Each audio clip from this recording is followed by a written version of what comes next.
it's getting wow.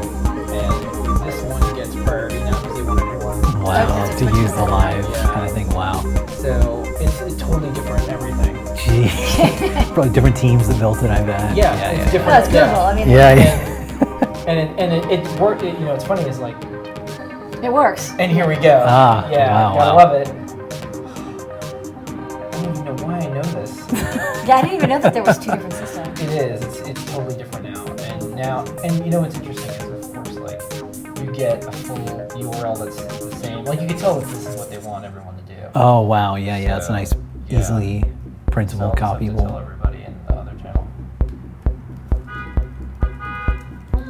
Oh, they have totally different chat. Yeah. Okay. Oh jeez.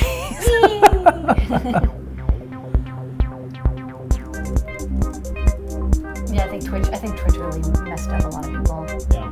It's kind of fascinating. Oh yeah. Because like YouTube's like, okay, we're gonna. We got to do gaming, yeah. You've seen the Amazon pick them up. Yeah. Smart to do it kind of early, I guess, because it's growing. It's huge. I couldn't believe hearing some of the numbers the big streamers pull in as far as just like viewers, and it's crazy. I mean, I don't really watch the gamers, but for crafting and art and engineering, I'm like, this is very It's pretty interesting. neat, yeah. And it's cool as I see people on Twitter who are like, I'm gonna, I think, I saw like twitching, so I'm gonna do one of these, cool. doing some NeoPixel projects. Yeah, just flip on a camera. Yeah, try it.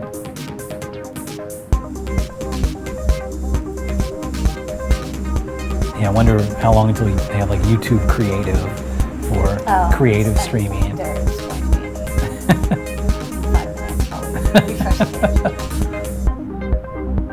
Which is, it's good for us, right? It's gonna get there, the quality's gonna get better. Right.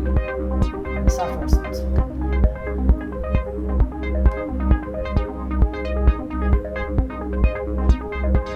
Okay. Yeah, we're here. All right. Never stop. Keep going. You have to know how to cook. Really live from New York, it's Ask an Engineer. Hey everybody, and welcome to a non-stop Ask the Engineers. It's me, Lady Ada, your classic engineer, and with us is the new addition, Tony DeCola, Hey, yeah. who's also an engineer and is joining us today from Adafruit Northwest, famous for your tutorials and projects and show and tell appearances, but now you're here in the flesh in our downtown Manhattan headquarters. It's where we're broadcasting in the factory here. It's New Year's Eve, and we've got an exciting show for you tonight. So let's kick it off. Okay, on tonight's show, the code is going to be New Year. 10% off all the way up to 11:59 p.m. tonight, celebrating Happy New Year from Adafruit. Show and tell. People showing and sharing projects around the world. Mailbag. We read letters from you that you send us. They're very nice. Help wanted. People who have skills, who want maker jobs, and maker companies who want people with skills to work at their maker jobs. We got a couple videos this week we're going to show. New products. Answer your question. We have a trivia question. All that and more on Ask an Engineer. Engineers. All right. Double engineer. Okay, Lady Ada, let's pay some bills. Do this thing. All It's right. time for the code. The code, New Year. If you use this code from now until 11:59 p.m. tonight, you will get 10% off your entire order except for software and gift certificates. Everything else, if it's physical and it's not a gift certificate, you'll get 10% off. This includes stuff like 3D printers and Raspberry Pis and all the new stuff we're going to be showing off. So yeah, take advantage of this. Okay? And that's what supports the show. This is the only thing that we have going on. But Phil, are we sponsored by anybody? No. Is this brought to you by anybody? No. All we have is this code. No, I don't think anyone wants us. But our customers and community. And that's exactly where we want to be. And when you donate, we give you more than just a kind of crummy tote bag or a mug. Yeah. You actually get a Raspberry Pi or a robot or an Arduino kit. Yeah. All right. We still have free deals going on. You want to describe what they are? Yes, absolutely. We have freebies, and I don't want to scare anybody, but Bertie told me that maybe these deals won't be lasting after the end of the year, some of them. So if you want to get in on this, it's now a good time. And we'll not, what? Scare them. I'm scared. They're going away. Limited time. Act now. Act now. For I think $99 or more, you'll get a free Adafruit Perma Proto half-size breadboard, the most useful soldering breadboard that's like a solderless breadboard. $150 or more, you're going to get a free trinket 5-volt, the most handy AT1085 little board. Is so useful. Everybody loves these things. $200 or more, you get free UPS ground shipping to Continental 48. And $250 or more, you will get a Pro Trinket 5-volt. It's like its little sister, the Trinket, but it's even awesomer. It has USB. It's Arduino compatible. This is so great. You get all these fun toys. And you can also get 10% off if you use the code. So act now. Okay. Live. We're still live.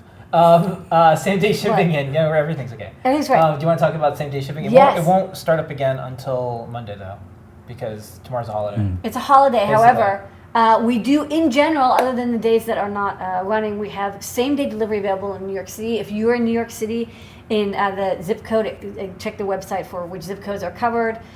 You will get your thing by that day. Order before, I think, 11 a.m. When is it? What's the cutoff for today? Yeah, 11 a.m. Order before 11 a.m. You'll get it by the end of the business day. We cover a large chunk of New York City. It's working out really great. It's perfect if you just need something immediately. Okay. All right. You are watching Ask an Engineer every Wednesday at 8 p.m. Eastern Time. And Show and Tell every 7:30 p.m. Eastern Time. We've been doing it for 6 years. Desk of Lady Ada has been taken off in a big way. We have some really good projects. Tomorrow, it will be Lady Ada and Tony DeCola making something right before the new year. It's going to be really neat. this will be great. We're going to do all sorts of stuff. I don't even know what we're going to do. We have all sorts of stuff. Yeah. You've got to tune in to find out. Yeah, you got to tune in. And I'm going to be doing a lot of AV stuff. I'll answer questions. What's fun is people have as many questions about how to broadcast. And I know. as some of the engineering. And what's cool is our community is turning into broadcasters on their own.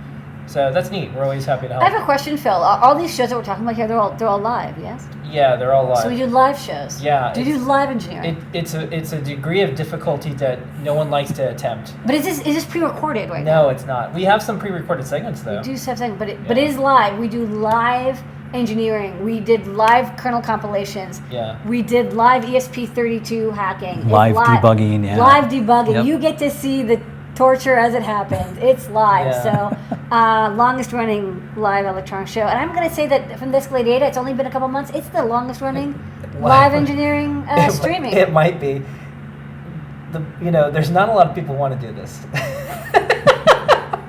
I don't even know why. There's not a lot of people who want to expose themselves to the internet doing live engineering, right? Yeah. It's a special type of person who is okay with sharing stuff, and sometimes things don't go the way you expect. Life doesn't always give you a data sheet. Live doesn't give you a data sheet. I'll give you a hint though. Sometimes when I'm working with the chip, I'll cheat. I'll look at the data sheet. I'm like, I'm pulling up the data sheet. I kind of looked at it a little bit beforehand to get an idea what I had to do. So I do pregame a little bit. Like when I did the ESP32, I already installed the toolchain because it took 2 hours. I'm not gonna do that. I was like sitting there like installing Bison and Yak and like Flex and anyways. Yep. Okay. So check those shows out. All right. So Show and Tell is also every week. Doing that for 4 years. Or is it 5? I don't remember anymore. Going on 5, I think. Yeah, I think so. Okay, go through this quick because we got a bunch of This is stuff. really fast. Noah and Pedro have a new 3D printed Daft Punk helmet. It's so amazing. Check it out on the Show and Tells. Also, they'll have a full video tomorrow for 3D Hangouts every Thursday at 3 p.m. So watch it to see more of this incredible 3D printed Daft Punk helmet.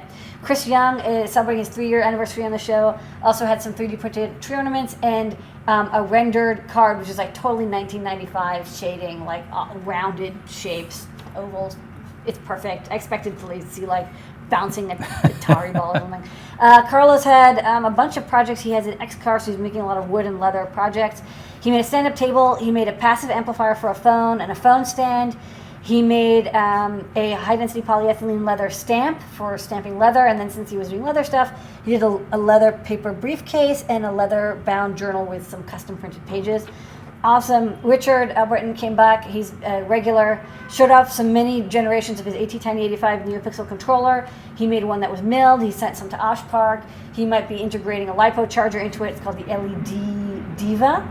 Andrew had an adorable Wi-Fi gotchi. It's like a Tamagotchi, but it controlled over Wi-Fi. Has an ESP8266. There's some JavaScript involved, an 8x8 matrix, and you can go to WiFiGotchi.com right now and click whichever face you want it to show, and you can really annoy him by making it happy or making it sad. Brian B. Programmed a Swift 2 app called Ad Blocker. Check out, was it Apple Tips 81. Apple Tips 81 YouTube. Apple Tips 81 on YouTube for more details. Roberto 3D printed some one bare toe shoes. He also made a NetBeans clock and used a 5 volt to 12 volt boost converter cable to run a squirrel cage blower off of a battery pack. Lally came in, had shown off earlier his current measurement system. He made a little breakout for easy current measurement and has these cool probe clips. You can actually just plug in your multimeter probes and it will hold them in place. It's kind of neat because you know how it's always annoying you have to hold them in place. Well, these are little probe clips. You just slide them in. So we made a little current measurement breakout, and he's also working on creating a giant 7-second display with neopixels. And finally, C. Scott, never one to not show up and show off some synth stuff, has his power supply that doesn't suck. He's getting a new transformer. It's a little smaller. It'll suck even less than it doesn't suck. And then he showed off the Groovicizer, which was a PCB done by his friend in Fritzing, and used 10 mil tracer for power, which is a little sad. He's redoing it in Eagle and Eurotrack format, and he's going to add like a duet. It's going to have like a synthesizer. He's going to like basically do everything. It's pretty intense. It was all I'm like, okay. He's like, it's going to have a sequencer and a synthesizer and CV and DIN sync and tap tempo. Anyways, it had everything.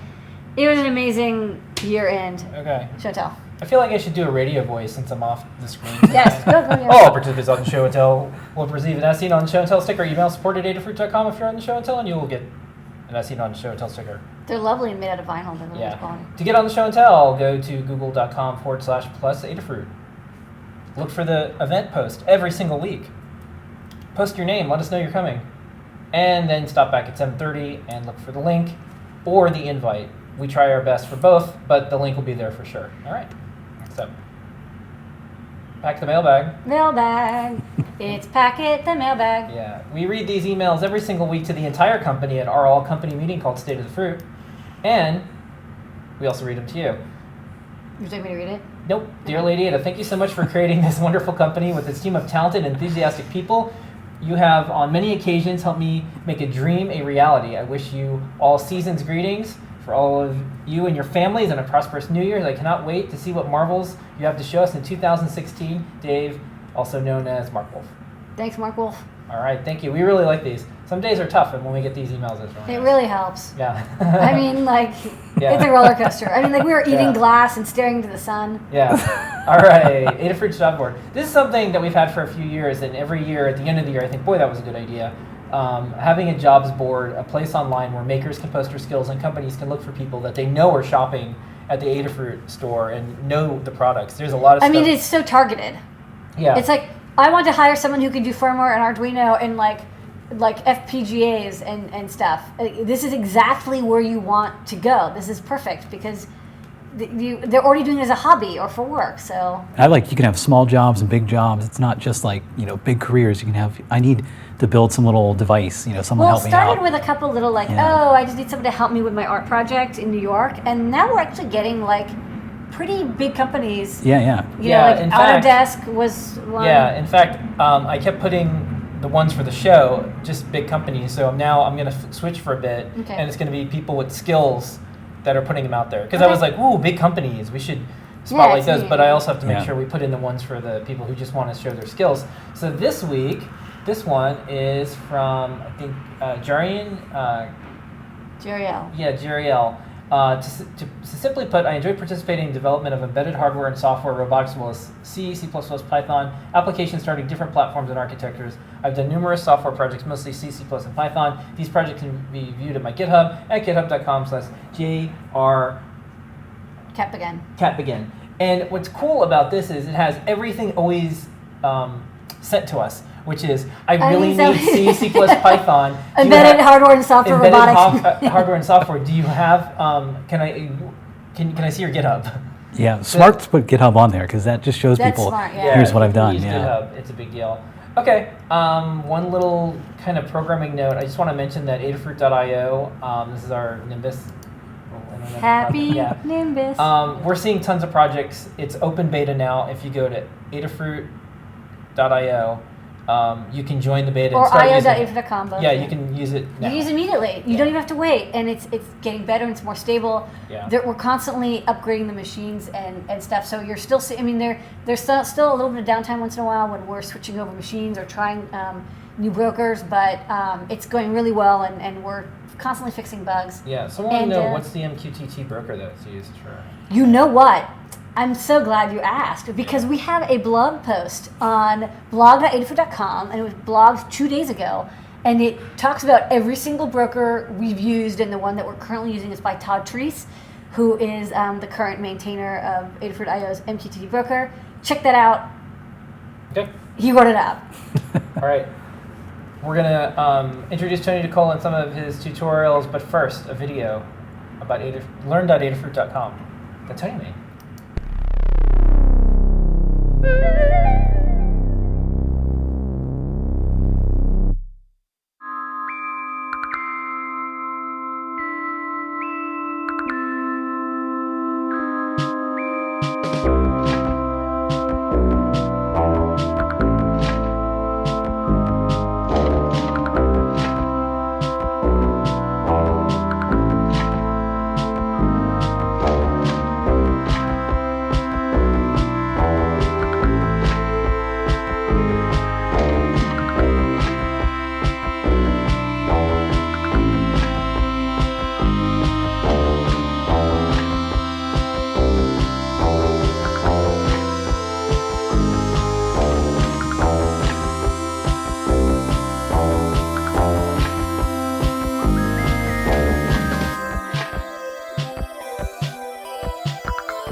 That's Adafruit Learning System, and these are some of Tony's tutorials. Lady Ada, introduce this great fellow here. Hello, thank you, off-screen voice. Well, here we are with Tony DeCola. Welcome. Excellent, yeah, This is great your to be here. second visit, and Yep. you were like, hey, I want to kind of visit for New Year's, and we're like, absolutely. Yeah, You're a joy. It's been awesome working with you. You've been hanging out with Adafruit for 2 years now? Right, yeah, a couple of years. I started out just showing on Show and Tell and turned into more stuff. Yeah, and we're like, can we hire you? And you're like, I'm actually looking together. And we're like, oh, awesome. So I want to talk about a little bit what stuff you like doing and what you've built and just. Yeah, totally. So I started out doing a lot of kind of Internet of Things projects, so internet-enabled stuff, but really I've expanded out to a lot more stuff. So, like, I love Raspberry Pi and dealing with like Python and different embedded systems like that, and then Arduino and kind of playing with more kind of lower-level hardware things. So I just like to look at interesting things you can do with hardware here. So like the little images we have up here are some of the projects I've done recently. So there's like some Christmas lights you can control with like Bluetooth Low Energy. That's kind of a cool way to use like your phone to interact with something. Or the RGB matrix project is kind of a neat one where it's like use these little RGB matrix panels but display things from the Raspberry Pi on it. So like play like video games, things like that. So yeah, just really cool stuff to do with this hardware. Yeah, you've done a little bit of everything. You're really into sensors. You hacked the dash button. You got the STM32 talking Load to some Jim code Link. onto Amazon Dash. You have the Blink or something, and you've done a ton of projects. You did some Trinket projects, some Raspberry Pi, Arduino. You're really into Python. You've just kind of done everything, and it's neat. So.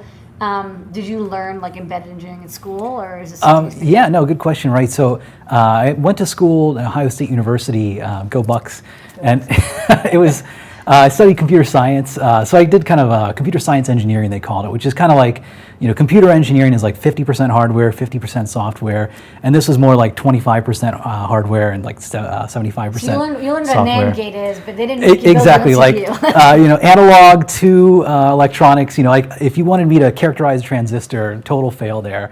But learning like basic digital electronics. Like I remember the first kind of computer hardware class where you really learned at a gate level how a CPU works was just like blowing your mind. It was amazing. It was like the scene in the Matrix where it's like, whoa. I know how computers work now. So that was always really interesting to me. But I studied a lot of computer graphics, which one interesting thing I didn't realize about Ohio State is that they actually were kind of a birthplace for computer graphics. So OSU? Yeah, way back in 1964, Chuck Kasuri was an artist who actually started to use computers, which were like giant mainframes back then, to do like different artwork and draw things. So that was kind of something neat that I learned. And so I did a lot of computer graphics things. And I thought like, oh, I'm going to get out of school and you know what? I'm going to like program video games. Like I love Doom, I love Quake. Dude, everyone. Exactly. How many people have had that dream? But so I did a few little demos, and I remember That's probably better that you didn't. I mean, well, that's the funny thing. I remember I made a demo, a cloth simulation, which is a fun project. It's like you just do a real basic physics engine where you take, here's my acceleration, and you just do integrate it and over, and you get kind of, here's the position I should be at. I remember I did a little waving cloth demo, and I sent it off to Electronic Arts for like an internship or I think it was job application. Never heard from them at all. But I kind of count that as a blessing because then in later years you heard all these kind of bad things about EA. So, video games maybe didn't end up going into that. I actually ended up working at Microsoft for about 8 years or so, more on like the online services side. So if you ever used, way back I started on MSN Spaces, kind of the back-end service for that, which is like a blogging platform, which we stored the files and the data for like your blog posts, and then eventually morphed into SkyDrive, and that's now kind of OneDrive. But that was really cool because it wasn't something that I thought I was interested in college, like online services. It's not as exciting as video games, but when you actually get into it, like scaling up a huge service with thousands of servers is pretty fascinating, and it's an interesting kind of problem space. But I've always liked hardware and always kind of wanted to come back to it. I've always really been interested in like little CPUs, and at the time when I was in college around like 2005, this was like right before Arduino got started, and so it was always a little bit tough, that kind of barrier of entry of like, you had to dig through the AVRfreaks.net forums to figure out like what chip do I use? Is it a PIC or do I go AVR, and like getting that wired up. So it was just kind of, never really got over that hump to actually like play with a lot of things until there was stuff like Arduino around. And then, Raspberry Pi came out, and that was a great way to learn about Linux and, build embedded systems that are a little more powerful with that. So yeah, I just kind of started to do a lot of projects with that and found out, hey, this is something that, I really like, kind of passionate about, so. This is neat. They do graphics. Maybe we'll do like demo writing for like the totally. Here. I mean, like Yep. it's funny. I was thinking about the speed of the first computer, the first like PC I got. Before even having a Mac, it was like I got a Pentium 90. Well, nowadays it's like I was looking at the ESP32 and I'm like, this is like 180 megahertz processor. This is faster than my first just Windows little box. chip, yeah. So I mean, but it's kind of neat. I mean, but they're small and they're low power. So I don't know. Maybe we'll do some graphics projects. Yeah, totally. Okay. Well, to put you on the spot, Tony, if you had to pick a project in 2015 that was your favorite, which one would it be? Oh, wow. I think I like the LED matrix one that we just did a few weeks ago. one? Yeah. Okay. That's good. Just because I like the way it turned out where, I wasn't really sure, like, is this actually going to be usable? And then I started to play some games on it. And sure, it's only 64 by 64 pixels or so, like it's kind of shrunk down. Yeah. But it's pretty neat. Like you can get, these beautiful effects. I could imagine building like a big arcade cabinet with a giant matrix display on it for that. So I thought that one was kind of cool. I think my favorite one overall was probably the very first one I did, though, a couple of years ago, the cat laser toy. So I want to come back to that one. Internet, now that we have Adafruit IO. Exactly, yeah. You can definitely do the Internet of internet cat control. things, exactly. So, Yeah. and there's a lot of things you can do with that now. Like before, I just had a little web page and you could point where you want the laser to go. But, let's get like a treat dispenser integrated into it, maybe like a audio, something to Skinner alert box the for cat. cats. Exactly, yeah, exactly. Okay. Well, speaking of Learn Guides, this week, Lady Ada, what's on the big screen? Okay, we've got that awesome 3D printed Daft Punk helmet, and this one is even Bluetooth controlled. This is from Noah and Pedro. They show the details of how they made this. It is a fully 3D printed and then smooth-oned, and then chromed helmet, and they put LEDs, and they show how to bend the acrylic so you can see through. It's actually a smoked acrylic piece, and then they just did these amazing photos and a great video. So check out this tutorial, and then the video is going to be live tomorrow. 3D. We're gonna watch it in a couple We're minutes. gonna see a preview tonight, Yeah. but you can also see more about it tomorrow. 3D Hangouts. It's a how to compile a cross compiler on Windows.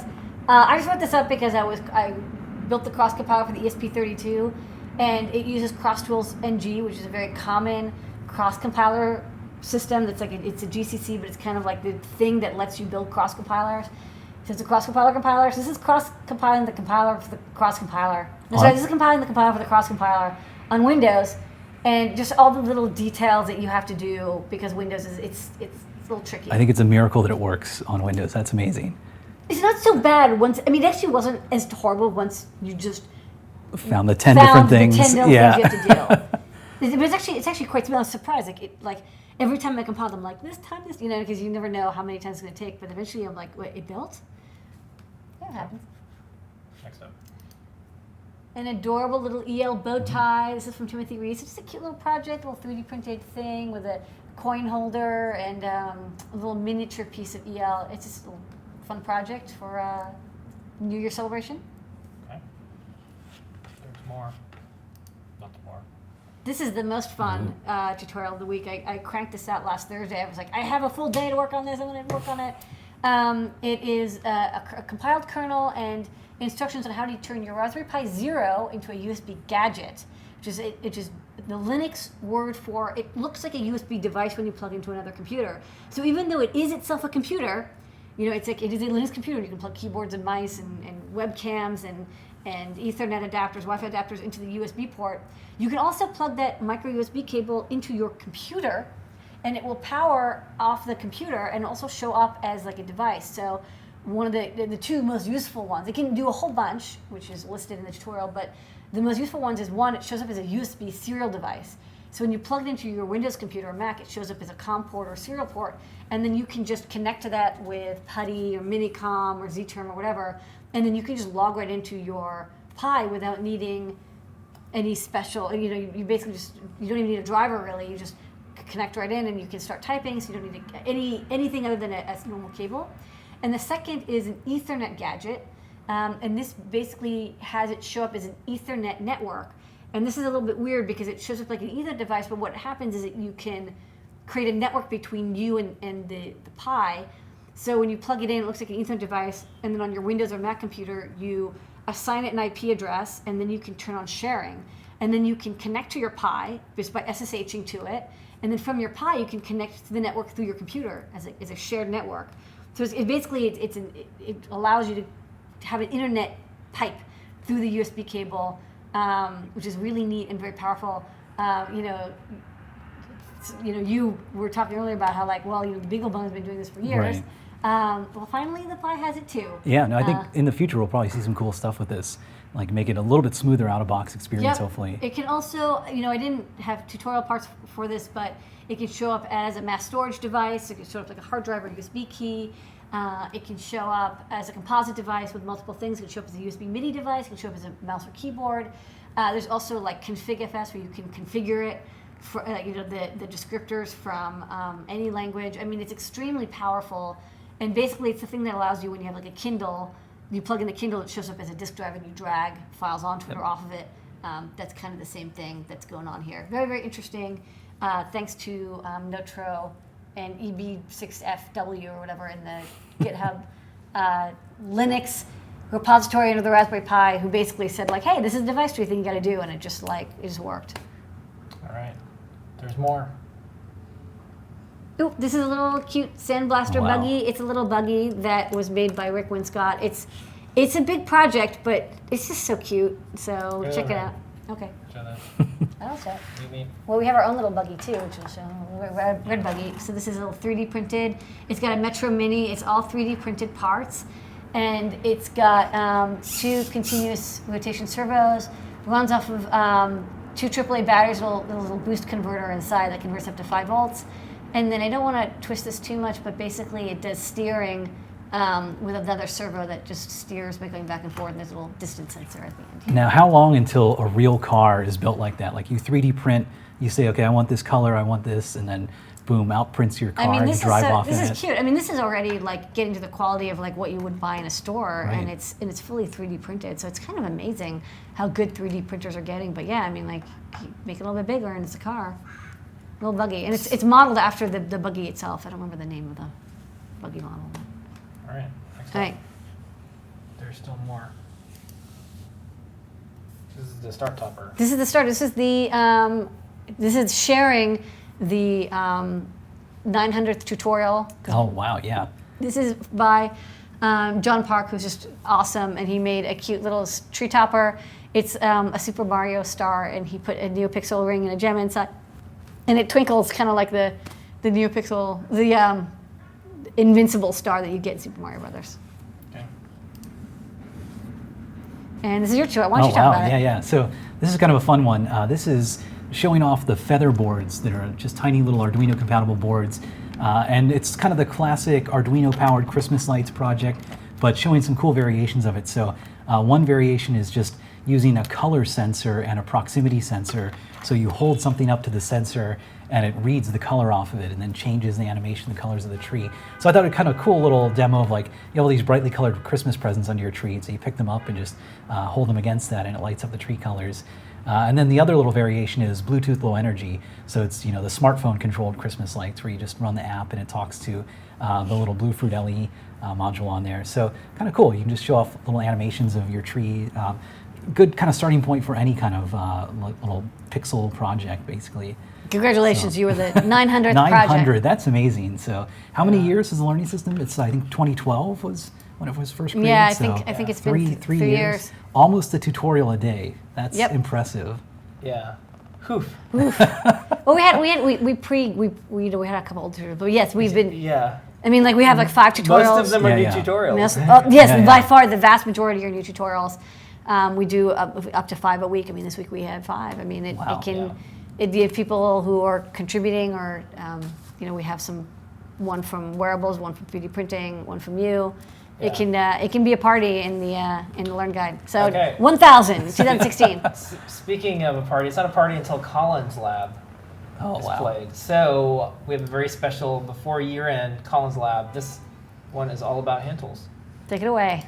You'll need more than just a soldering iron when building electronics. In fact, there's a whole array of tools which are essential, or at least very helpful to the process.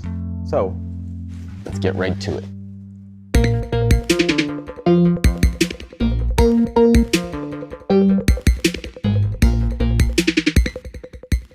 After soldering each component, you'll need to trim leads with a pair of cutters.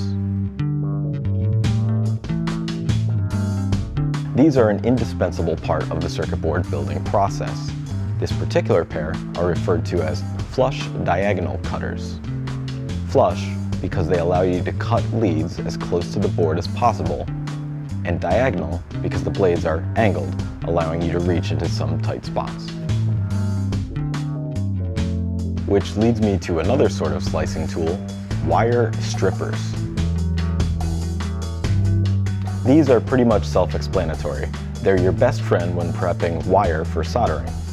Most pairs are designed to handle a range of solid and stranded gauge wire, and usually include an integrated pair of straight clippers. You can also find automatic wire strippers, which are great for preparing large batches of wire with uniform lead length. Besides cutting tools, you'll also need a good pair of needle nose or flat nose pliers. When building electronics, pliers are essential for gripping, bending, and positioning component leads with a greater degree of accuracy than fingers can provide. They're also very helpful when straightening mangled leads and holding parts which are too hot to handle or too cold to hold. In any case, you grab a pair of pliers and you're in control. And when your components are too small to handle, reach for a pair of fine-tipped tweezers. Unlike the standard tweezers in your medicine cabinet, these have, as the name implies, a very fine, sharp tip. Additionally, this pair is ESD safe, so you don't have to worry about discharging static electricity into those sensitive IC pins. You'll find tweezers available in straight and angle tip variants. The angled version makes it a bit easier to place SMD chips precisely on the respective pads. While working on your circuit board with all these hand tools, you'll want something to keep your PCB stable. And a PCB vise works quite nicely for this.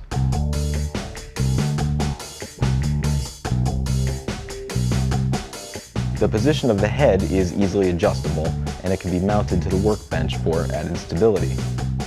And you can always upgrade to a Pro model for use with larger boards. When handling smaller and more awkwardly shaped soldering subjects, a helping hands or third hand tool can be employed.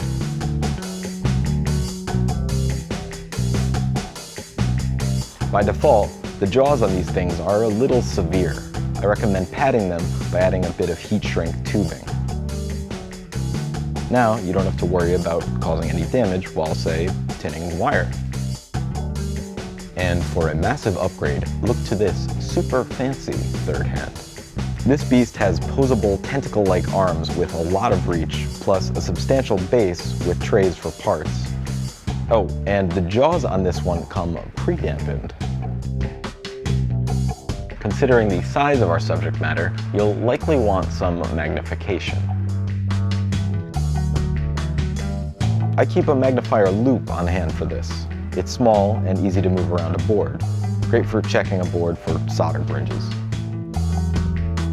Alternatively, many helping hand tools come equipped with a magnifying lens.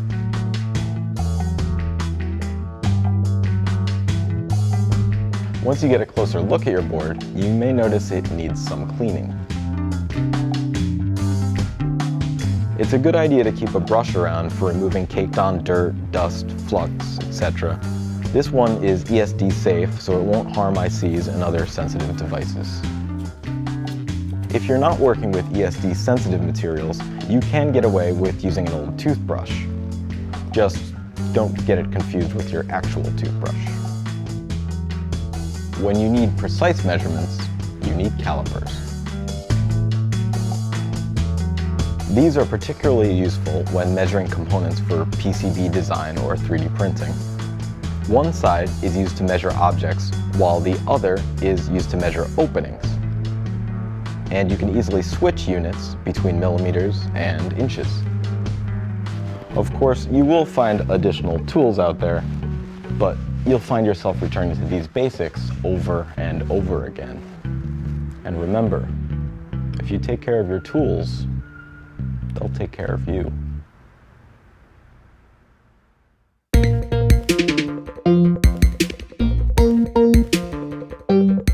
All right, we're back. 3D printing.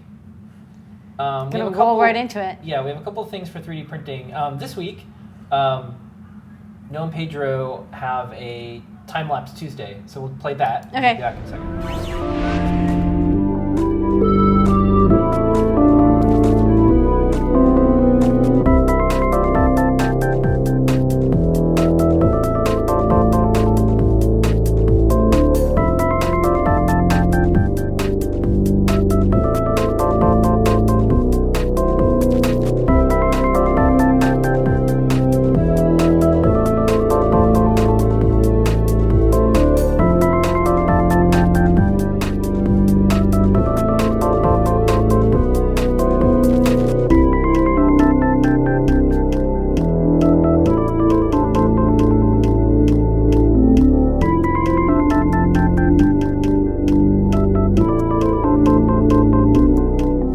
Okay. Yeah. Not one to stop. Next up, we have the helmet. Take This it is- away. This is that's awesome.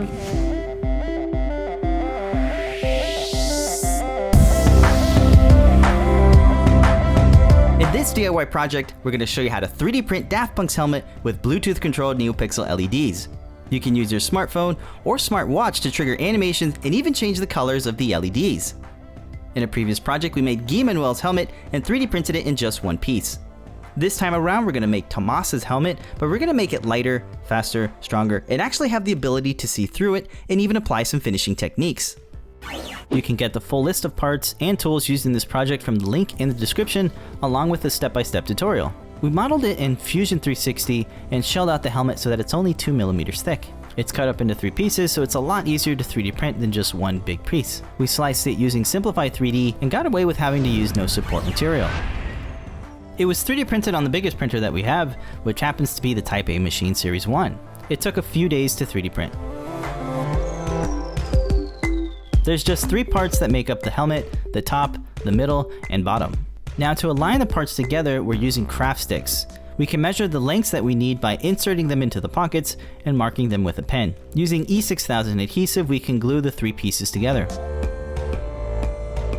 To smooth out the 3D printed build lines, we're going to use a power sander. This one has a detailed tip, which will help us get into those crevices. We'll start off with 120 grit and then move our way up to 220. Now it's gonna get a little dusty, so be sure to do this in a well-ventilated area and wear a breathing mask and eye protection. Next up, we're gonna use XTC 3D coating to fill in the gaps. It's a 2-part epoxy, so be sure to measure the ratio correctly. To extend the work time of the resin, you can pour it into a tray made from aluminum foil. Now for best application, we recommend using a foam brush. This is gonna help avoid those unwanted strokes from a chip brush. We're gonna apply an even amount of coating to the helmet and make sure to get all of the crevices.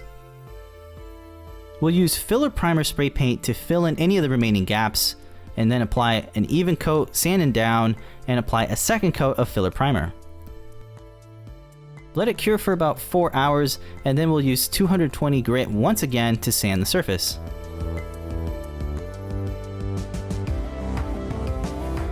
Now once the primer has dried, we can apply 2 coats of chrome spray paint. This is going to make it look really metallic. We'll give the chrome about a day to fully dry. While that's drying, we can assemble the electronics. First up, we'll need to measure wires for the NeoPixel rings. They're going to go from the ears to the back of the helmet. We'll tin, cut, and solder the 2 sets of wires for power, ground, and data, and then we'll connect them to a 5-volt Trinket microcontroller. We can connect both NeoPixel rings to each other by building a Y cable. This is going to split the connections for each ear. To insulate the exposed wires, we'll use heat shrink tubing. Next up, we're going to need a couple of holes in the ears for each wire, so we'll use a sharp pointy thing to mark our points, and then we'll heat up the tip so that we can easily poke through the helmet. We'll then string each wire through the holes from the inside and use a third helping hand to hold the NeoPixel rings in place while we solder each connection. Once we're all wired up, we can carefully route those wires to the back of the helmet. Now we can make the visor. We're using a 2.2mm thick sheet which is already tinted. We'll print out the visor template and use a pen to trace out the pattern onto the acrylic sheet. We'll use a straight edge and a scoring tool to carefully trace out the pattern. Now once the score is deep enough, we can apply a small amount of pressure to break off the piece from the acrylic sheet. To bend the acrylic into shape, we'll set up a heat gun with a pan of ice to hold the gun in place. We can heat up the visor and bend the part into shape to get that curvature, using the helmet as a reference. Allow the acrylic to cool down for a minute and try testing it to see if it fits into the helmet. Now we can wire up the NeoPixel strips to the Adafruit Feather BLE module. It just needs 3 wires, which will connect to data, power, and ground. Place the strip onto the acrylic visor to mock up the arrangement and mount it in place using simple Scotch tape. You can get the NeoPixel BLE code to program the Adafruit Feather board from the tutorial linked in the description below. Now be sure to test the circuit and check the animations before mounting the electronics to the helmet.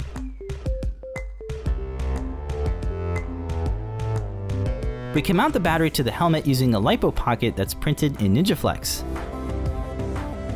Use hot glue to attach the NinjaFlex pockets to the inside of the helmet. Now to make it more comfortable for wearing, we can add strips of insulated foam. Now it's safe to remove the protective film from the acrylic visor. So there you have it. Now we have a 3D printed Daft Punk helmet. With the build complete, we can use the Adafruit Bluefruit LE Connect app for iOS or Android to change the brightness or color of the LEDs with the color picker. We can also use the control pad to trigger sweet animations right from your smartwatch. Thanks so much for watching, and don't forget to check out Guy Manuel's helmet to make a full complete set. Be sure to subscribe for more 3D printing projects from Adafruit.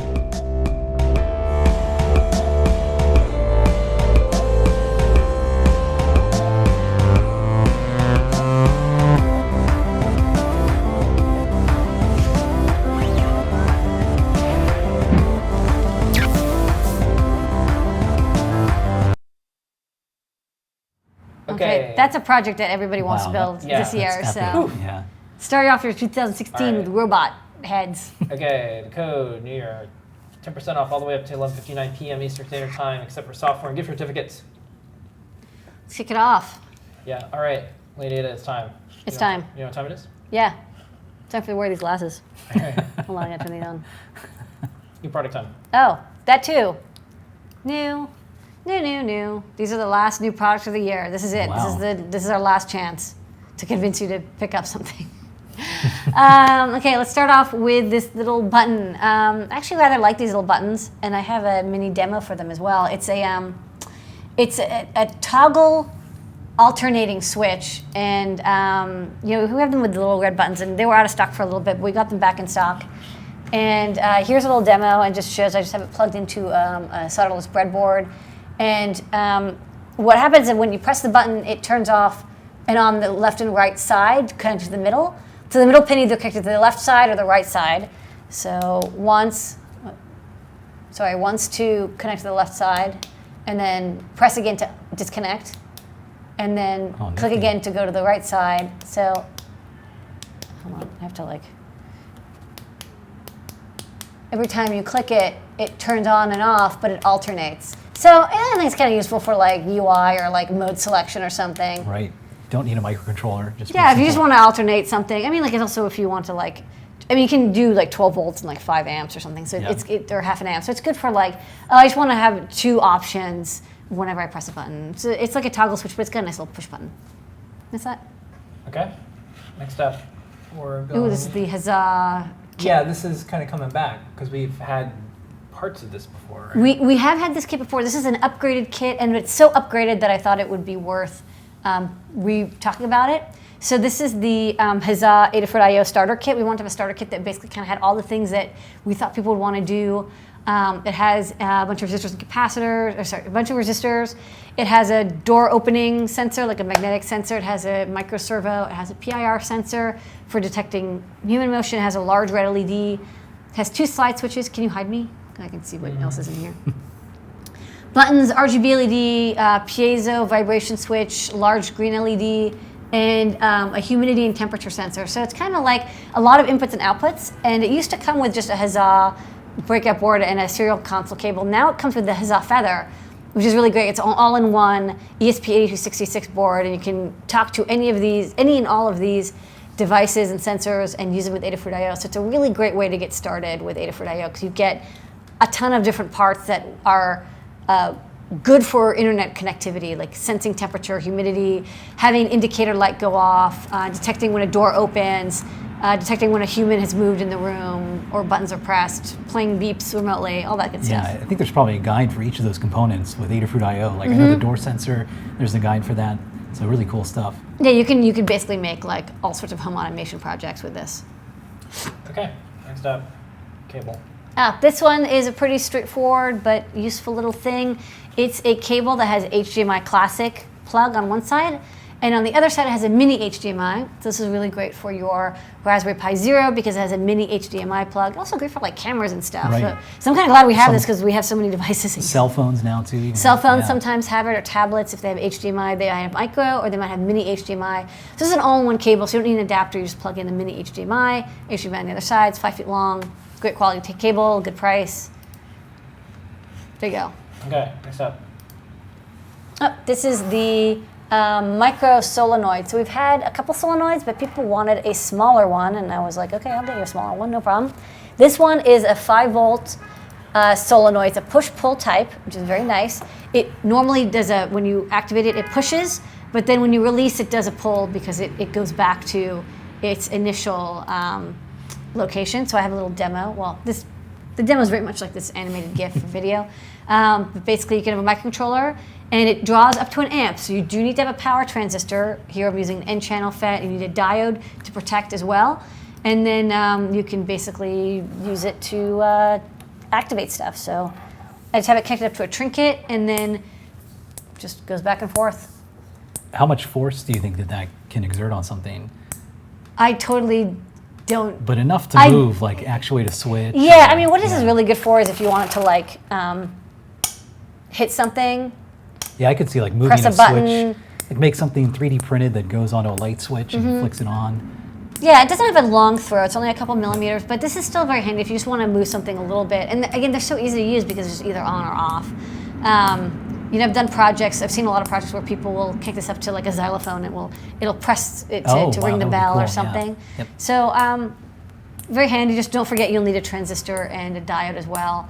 But we have a simple wiring diagram, and any tutorial on solenoids will do. So push, pull, push, pull, push, pull. All right, that's it. Okay. It's very cute, very small. Next up. These are DIY RCA plugs. If you want to make your own audio cables or video cables, these are really high quality, very handy. I didn't want to carry like every single possible adapter cable from like RCA to mono, quarter, 1/8 inch, TRS, so I just carry all the little pieces. So you can just solder to these, and you get red, yellow, red, white, and yellow, which is just kind of the standard colors for left, right audio and video, and build your own cables as necessary. So now we can DIY it. Very nice gold tips. Okay, next up. This is the Octoprint parts pack. I hope I'm getting it right. Yeah. Okay, good. There's multiple printing software. It comes in a lovely green case. You get a SD card that comes with the printing software already written onto it, so you just plug it in and go. It comes with a power cable and a Wi-Fi dongle. Put this together, and you can use it to control many 3D printers that that software uses. I know like the printers like the Simple Metal and stuff, or especially ones that don't have a control board. But it basically lets you over Wi-Fi. You can control your printer with some really nice control software, and you can. I would almost consider it like a required thing for some of the printers, like the PrinterBot. Like it's by far the best upgrade. I think Have you used this one? Yeah, Octoprint is great. awesome. It's really cool. Like you can just has a whole great little web interface. You can monitor your printer remotely. You can take time lapses. I think also you can put a camera on it, and then you can take time lapse and stuff. But it's a lovely way to basically so you don't have to keep your computer tethered. Exactly. You can disconnect your printer. You just have it controlled by the Raspberry Pi. Raspberry Pi is a perfect device for this. Okay. It's a full parts pack. This is a little adapter. It's just once in a while you have devices that have a 5.5/2.5 millimeter DC jack, and they're the inner prong is slightly too large, so you can try to plug in a 2.1 millimeter DC power supply. It just won't fit, and like you really shouldn't force it. Instead, you can use this adapter, and it will take the larger plug and convert it to the slightly smaller plug. Another thing is, it's really hard to tell by looking at a device which one it is. So like you always find out later that you're like, this is one of the ones that uses the 2.5. So I just thought this would be really handy because all the power adapters we carry are 2.1. Everything we do is 2.1 millimeter center positive, and this basically just lets you use it with those. One wacky device you have. Wacky device that we have. Yeah, well, we have those lights, but Yep. you always bump into them. Yep. It's a handy little adapter. This is a swivel caster. I mean, it looks enormous. It's actually quite small. It looks like it's gigantic. Yeah, this is where the photography is a little deceiving because it's not actually the size of... I mean, you can see by the screws, you're like, wait, this is actually quite small. Eventually, it's like, this is kind of a very high-quality small caster. Yeah, so I can show it on the overhead really fast. But it's this small, and it swivels this way, and then, of course, it's a wheel. And it's used in the robot kit, but I just wanted to show it off just to show how small it is because the photos make it look like it's one of those gigantic ones for like cars or moving trucks or something. So this is what it is. It's small and it's designed to be attached to like a robot or something else that moves, and just give it another support that swivels so that it doesn't matter which way you're moving, it'll always follow. Yeah. Okay. We're moving right along. We're getting close. You're getting close. Here it is. Okay, this is our first robot chassis. Oh wow, this is cool. Now, I've had some extremely traumatic robot experiences that have caused me to be scared of robots, stemming from 6270 experience, for those who have done 6270.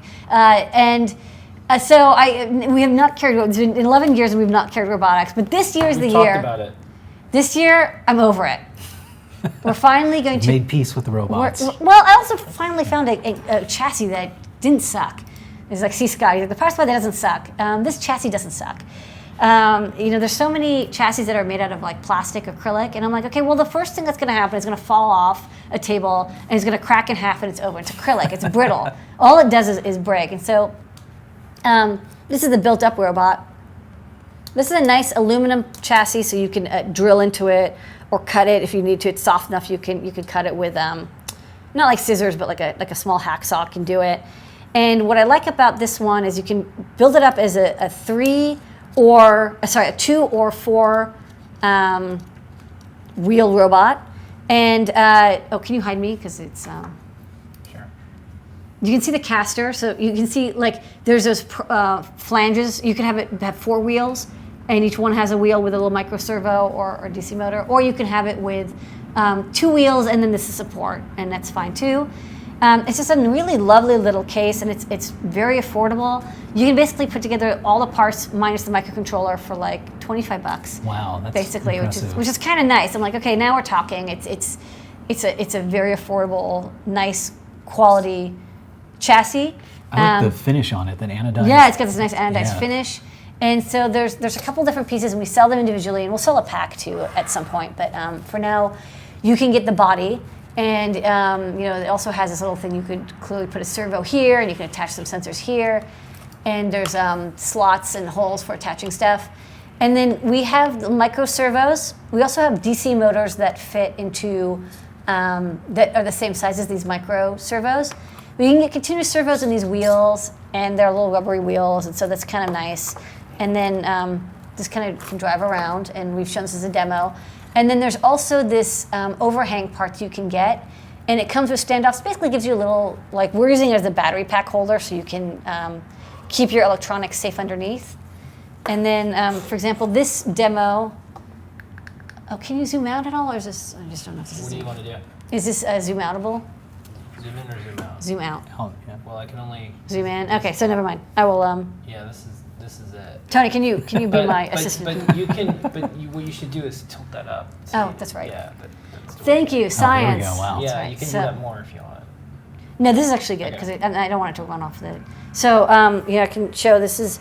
I've shown this demo. It has a blue fruit feather, so it's our Bluetooth low energy enabled board, and also has the motor wing, which we just released. And let me make sure it's on, and I can connect to. It says little red car, and I can connect to it in controller mode. And then with the control pad, I can use the forward button. Oh, wow. Can Yeah. make a little Bluetooth controlled robot. I'll just have it spin around because that way it won't fall off the table. Whoa, sorry, little robot. This is running into the camera. And then forward and back. So what was that whole setup there? How much that cost? So this whole setup, it's I think like $50, $60 or something. Okay. Wow. For everything. It Which has is the about chassis. half as much as everything that we saw out there. You can actually make it for less. This one uses Yeah. the DC motor version of the micro servo, and you can use it with the continuous rotation servos, and you don't need a motor driver because you can just drive it directly, from the Arduino compatible. So that's, we wanted to try both, and we have a AA battery pack on top as well. But this, this works quite well, and has a little bit of space. And I kind of like, I'm a little scared of doing robotics. I'm not a huge fan of it because of this traumatic experience, but I thought that this was, a good start. Little rover, and it has Bluetooth, and you can fit our feather boards inside of it to have it be Bluetooth controlled. But there's enough space on here for a Raspberry Pi as well. Yeah. Definitely could fit a Raspberry Pi A+, probably a B+ or Pi 2. Could probably fit a Beagle. I mean, it's large enough. You could even 3D print like a shell that goes around it. That would be kind of cool. sure. Like, Yeah. I always loved the old Heathkit Hero 1 robot, the one that was on Mr. Wizard. So I'm already thinking of ideas. Like I want to build, the old, maybe a retro remake of the Hero Yeah. with it. Yeah, so like for example, if you wanted to, you could put the Raspberry Pi on top, or like this way, and you just mount. I mean, you'd want standoffs, but you could mount it on, and now you have a little Yep. Pi rover. So that's another thing I like about this. It's small enough and light enough that you can use these little continuous rotation servos or DC motors, but not so big that you're like, oh my god, this is gigantic. It's Right. heavy and it's difficult, but it's just the right size. You can fit your single board computer on top of it and control it. Do a 2-wheel or 4-wheel drive, and I like the finish a lot. I like that it's metal, and I like that it's anodized. Do you think 2016 will be the year of the robots now? It'll definitely be the year that Adafruit is actually going to be doing robots.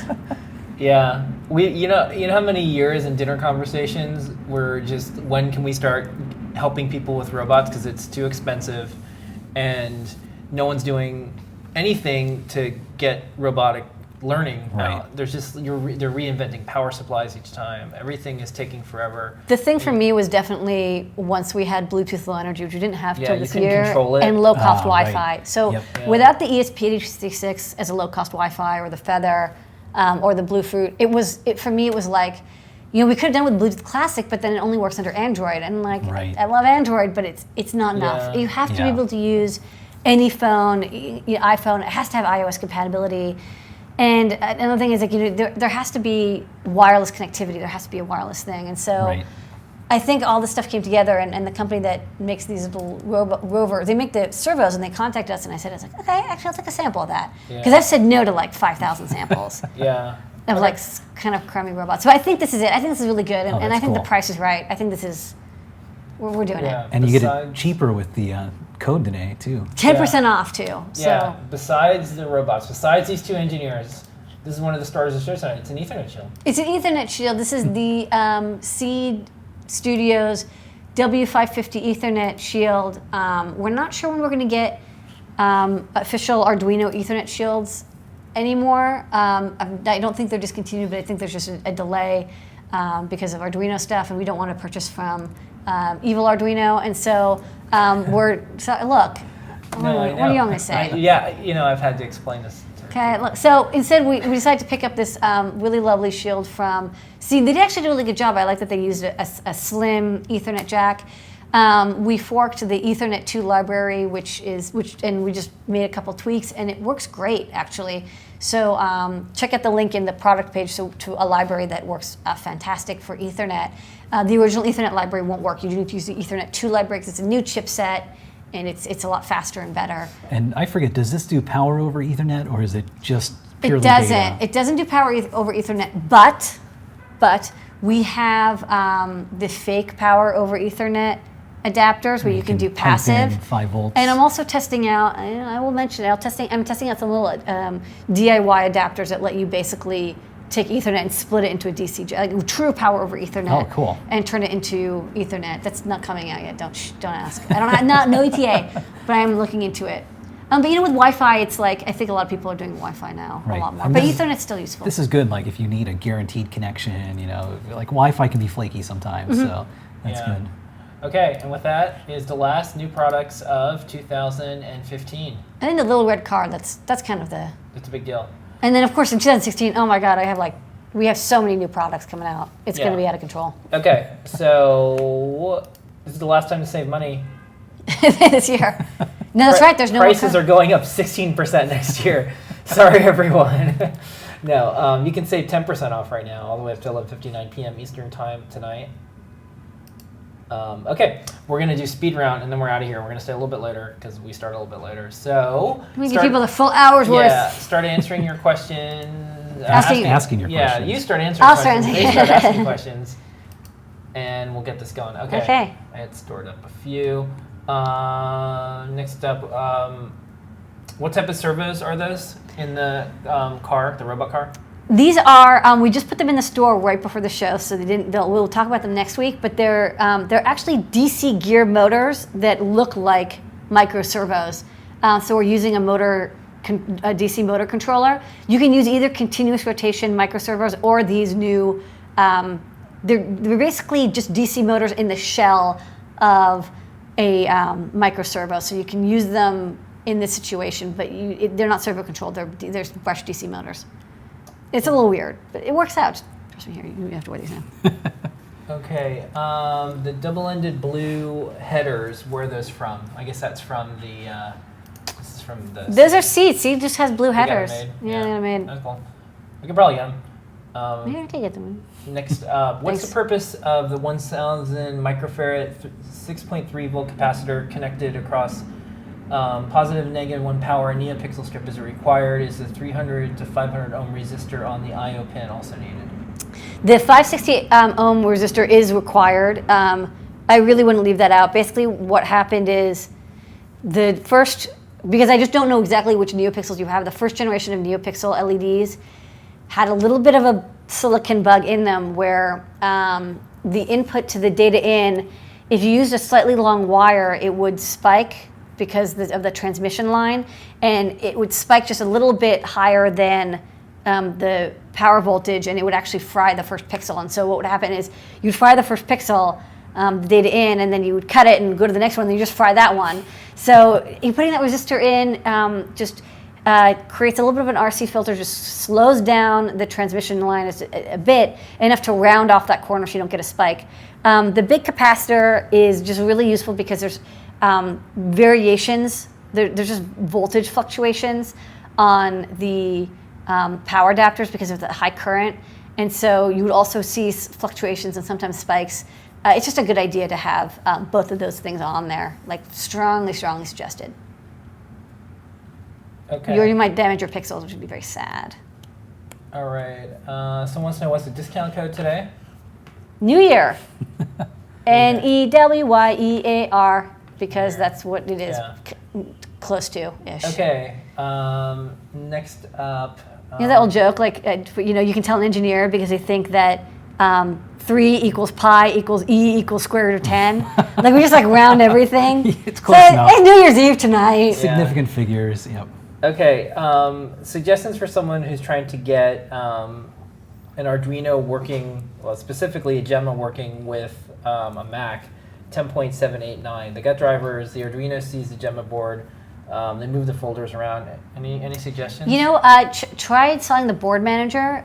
Use Arduino 165. That's the best suggestion. If you still don't have issues, post up in the wearables forum on Adafruit, and we'll help you out. We'll just look at everything. And also, another thing I've seen most recently is full-on meltdowns, and then it's oh yeah, the cable was bad. The charge cable is a disease. People grab a cable that they just have laying around at home because it fits. Mm-hmm. And they're nothing works. It's well, try a different cable. It's a charge cable, not a sync cable. It didn't used to happen, but then now people have so many low-cost accessories that power over USB that it's a little bit of a problem. And sometimes they do have data lines, but they're super thin or they're flaky. And because they use it for charge only, they just never notice. That's a cruel trick to play on someone, is swap out their data cable with a power cable. Yeah. I had a customer really upset and was going back and forth on email. I'm like, oh no, this is gonna not work out. And then I got an email, and I didn't hear anything. I had an email later and said, sorry, by the way, it was a charge cable. Ouch. And it was I'm so sorry, please don't tell Lady Ada. It was that. It was You just told me. Well, no, but on the forums, on the forums, it's we've learned it's the first thing to ask. Are you having a common ground? Is your ground all connected? Because floating grounds are such a problem, and then charge versus sync cables. I don't know a way to solve that yet. Okay. Well, they look the same too. It's just Where did you get those glasses? These are a project that Becky Stern made. They were made last year as the New Year's Eve celebratory glasses. So check out that tutorial. All right. Can be cool like Tony. That plus the Fur Division shirt. You are so cool. Yeah. Is there any way to get a 5-inch touchscreen to communicate with a laptop wirelessly? No, not really. You kind of have to, not in any way that isn't such a fucking nightmare. You really just have to you can do it with Wi-Fi, but really just use a cable. What are the boards that are running the robot? What's running it right now? It's a Feather 32U4 Bluefruit, which is in the store, and our Motor Feather Wing, which is in the store too. So it's our little Bluetooth low energy board with a motor wing on top that does the motor control. Okay. We'll have a tutorial on making this little robot soon. It's actually these will be great. Okay, are you going to make robot friends or robot enemies? Only friends. Yeah. I'll tell you the story behind it. Did I tell you the story about robot friend? I don't think I've heard it. I'll tell you tonight. All right. Okay. I think that's going to be it for the night. I think we got through most of them. That's it. We're going to be giving away 2 things tonight. Let's do the giveaway. Giveaway. Yeah, so we're going to do 2 things because everyone kept up nicely going to the new YouTube destination. Mm-hmm. We had more people than usual watching tonight. Yay. And then on Twitch, we also had more people. Everything's working out. So we're going to give away a Pi 0 in YouTube and a Pi 0 in Twitch. So, Lady Ada, what are the rules? If you have won anything on this show, it doesn't matter what, Twitch, YouTube, whatever, it's per my lifetime. You can only have 1 winner, so please don't try, because we keep track and we will get upset with you. You won't be angry. It's only one winner, so if you've won before, sit on your hands. Please don't type in the answer. Don't try to help people. We want to make it fair for everybody. Everyone gets a chance to win a Pi Zero. We have one given away in the Twitch chat, one given away in the YouTube live chat. The first person to type in the correct answer the way Mr. Lady Ada, who's off screen, you'll just have to trust us. He's there. Likes it is the winner. Don't make us angry. Yeah. Okay. Here's the trivia question. First person in YouTube and or Twitch to post a link to Tony's favorite tutorial, which was the Raspberry Pi laser cat toy. Ooh. And it's pretty easy to find. If you type cat laser Adafruit in Google, and what's funny is cat laser Adafruit always didn't pull up that. Like you Good work. You've dethroned Excellent, me. excellent. Yeah. Just post the link in YouTube and or Twitch, because both these are coming in around the same time. With the robot chassis, this will be fun. I need to do like a mobile cat laser Oh, yeah. to hunt the cat You down. Okay, in Good Twitch, Andre Blue 2U, congratulations. Email support@adafruit.com. Cool, congratulations. Congratulations, you get a Pi Zero. Yeah. You could follow that USB gadget tutorial. Well, you could build a cat laser with that also. Cool. Okay, Yeah. All sorts of nonsense. the next one, the person who won in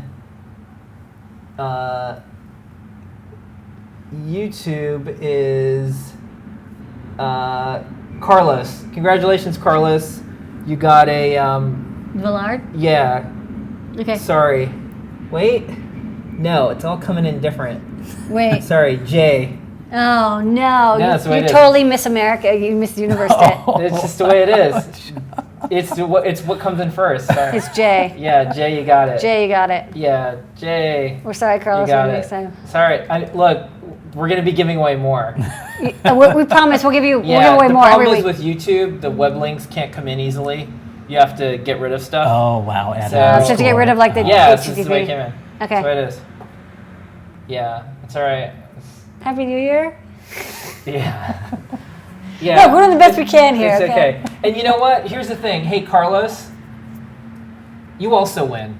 Oh, wow. No, and I'll Whoa. tell you why. Why? Because the first thing he said was, "Good job, Jay." Oh, nice. See, yep. You know what, Nice, Carlos, nice you win. Carlos, you also win. Yeah. We're going to give away 3 Raspberry Pi Zeros. You win too. You know what? Because it's a positive attitude Yeah. that gets you far. You know why? Thank you for not being a jerk. Because some people have been really mean, because we just read what comes in the chat first. But Carlos, the first thing he did was congratulate the winner. That's the way to go. Congratulations, Carlos. You win at life. Cool. All right. I'm so hungry. This is an excellent lesson for everyone. Just be cool. Hey, just see? be cool. Yep. Be cool. Yeah. Be excellent. Yeah. excellent Just to be each other. excellent, and we can work it out. Yep. Okay. The motto of 2016. I'll tell you what doesn't work, making us angry. Don't make us angry. Don't do Okay. it. All right. Thank you so much. Happy New Year. Anyone who won, email support@adafruit.com. You won a Pi Zero. It's 3 altogether. Carlos, thank you for showing everyone there's another way. Thank you. Next up, we got to get out of here. It's foot of a cat. We got to get out of here. First up, foot of a cat. And I want to say, on behalf of all of Adafruit, Happy New Year, Happy Holidays. This is all the team members who happened to be here on a Friday. And we went upstairs to the new part of Adafruit, where all of Fab's going to be. And we took a photo. And we're really happy that we've been able to serve everyone this year. We think our mission is to get information out there and to serve the community. And thank you so much. This is just some of us. And thank you for a fantastic 2015. And here's to a great 2016. So thank you, Tony. Thank you, Lady Ada. Cool. Thanks, Mr. Lady Ada. I'm the hand off to the side. here. You're the hand. You're the hand that Yeah. can the invisible hand of the market. I'm the invisible hand. Kind of does it all. All right. Thank you so much, everyone. Happy New Year. Happy New Year. Yeah, Happy New Year's.